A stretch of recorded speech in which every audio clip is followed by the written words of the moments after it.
नमस्कार दोस्तों, स्वागत है आपका हिंदी नॉलेज शो में। तो दोस्तों, चीन से एक ऐसी रिपोर्ट लीक हो गई है जिसने पूरी दुनिया को हैरान कर दिया है। और इससे यह भी साफ हो गया है कि चीन के अंदर जो संकट चल रहा है ना, उसके बारे में तो हमें 10% भी नहीं पता।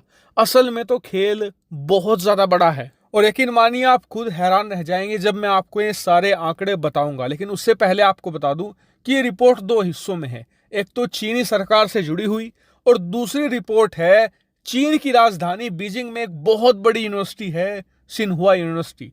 उसके जो प्रोफेसर हैं, उनके बयान वीडियो के रूप में लीक हुए हैं। और उस वीडियो में उन्होंने ऐसे ऐसे आंकड़े दे डाले हैं जिससे चीन की पोल पट्टी खुल गई है। मैं आपको दोनों चीजें विस्तार से बताऊंगा। तो चलिए बिना टाइम वेस्ट के वीडियो को शुरू करते हैं। तो दोस्तों, ये बात तो आप सभी लोग अच्छे से जानते हैं कि चीन के अंदर इस समय एक तो रियल एस्टेट क्राइसिस है, दूसरा है बैंकों का क्राइसिस। और मैंने आपसे कहा था कि ये तो अभी शुरुआत है, इससे चीन के अंदर लाखों लोगों की नौकरियां जाएंगी। लेकिन मैं गलत था। क्यों? क्योंकि चीन के अंदर ऑलरेडी करोड़ों लोगों की नौकरियां जा चुकी हैं। आप स्क्रीन पर देखिए, चीन के अंदर बताया जा रहा है कि बेरोजगारी दर लगभग 20% को छू गया है, जो चीनी इतिहास में सबसे उच्चतम स्तर है। इतना ही नहीं, चीन में नौकरियों का अब वो हाल हो चुका है कि जो डिग्रीधारी इंजीनियर हैं, जिन्हें तगड़ा एक्सपीरियंस है, कई कई साल वो एज ए इंजीनियर काम कर चुके हैं, उन्हें दफ्तरों से निकाला जा रहा है। वो सरकारी ऑफिसों में बाबू तक बनने को मजबूर है। वहीं चीन का जो प्राइवेट सेक्टर है, उसका भी यही हाल है। वहां पर भी जो बड़ी बड़ी टेक्नोलॉजी कंपनियां हैं, वहां से लोगों को निकाला जा रहा है। क्यों? क्योंकि चीन के अंदर एक बहुत बड़े आर्थिक संकट की शुरुआत तो ऑलरेडी हो चुकी है, जिसने सारी कंपनियों की बैंड बजाकर रख दी है। लेकिन बात यहीं तक सीमित नहीं है। दरअसल चीन की राजधानी बीजिंग में एक बहुत बड़ी यूनिवर्सिटी है, सिन्हुआ यूनिवर्सिटी। इस यूनिवर्सिटी के एक प्रोफेसर हैं, उनका एक बयान वीडियो के रूप में लीक हुआ है।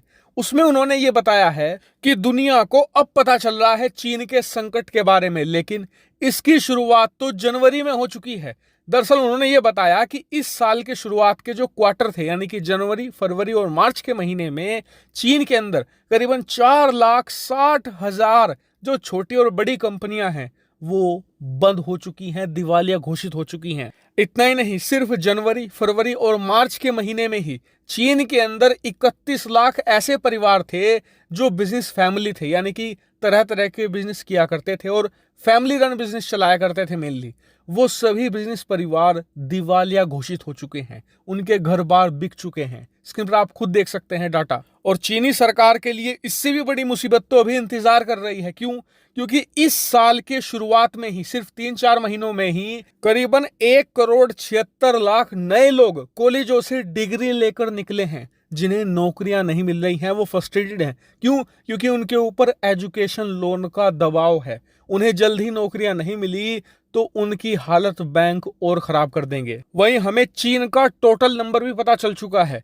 दरअसल बताया गया है कि इस समय चीन के अंदर करीबन 8 करोड़ युवा ऐसे हैं जिनके पास नौकरी नहीं है। इनमें से बहुत सारे ऐसे हैं जिन्हें हाल ही में नौकरियों से निकाला गया है। वहीं दुनिया भर में जो चीन समर्थक एक्सपर्ट हैं, वो भी ये कह रहे हैं कि चीन के अंदर आने वाले समय में नौकरियों से निकालने की जो रफ्तार है, वो बहुत तेजी से बढ़ेगी। क्यों? क्योंकि चीन में ऐसी हजारों नहीं, लाखों कंपनियां हैं जो बैंकों के कर्जों पर चलती है। लेकिन इस समय चीन के बैंक कर्ज देना तो छोड़िए, अपने जो ग्राहक हैं, जिन्होंने खातों में पैसा जमा किया था, उनके पैसे लौटाने की स्थिति में भी नहीं है। और इसीलिए बिना लोन के, बिना कर्ज के वो लाखों कंपनियां बंद होना निश्चित हैं। और उससे करोड़ों लोग और बेरोजगार होंगे और चीनी सरकार पर दबाव और तेजी से बढ़ेगा। और इसीलिए अब आप ये देखेंगे कि आने वाले कुछ महीनों में अपनी इन परेशानियों से ध्यान हटाने के लिए चीन की कम्युनिस्ट सरकार या तो ताइवान को परेशान करेगी, या भारत को परेशान करेगी, या फिर वियतनाम की सीमा में घुसपैठ करेगी। और आप देखेंगे कि सैन्य कार्रवाई के जरिए ही शी जिनपिंग अपनी जनता का ध्यान देश की दिक्कतों से सीमा पर ले जाएंगे, जिससे कि उनकी सत्ता बची रहे। लेकिन आपको बता दूं कि ये कारनामे कई तानाशाहों ने किए हैं और एक हद तक वो अपने मकसद में सफल भी रहे हैं। लेकिन आप पाएंगे कि हिटलर के नाजीवादी जर्मनी से लेकर सोवियत यूनियन तक जितने भी ये साम्राज्य हुए हैं, वो अंत में अपने तानाशाहों के साथ ही खत्म हुए हैं।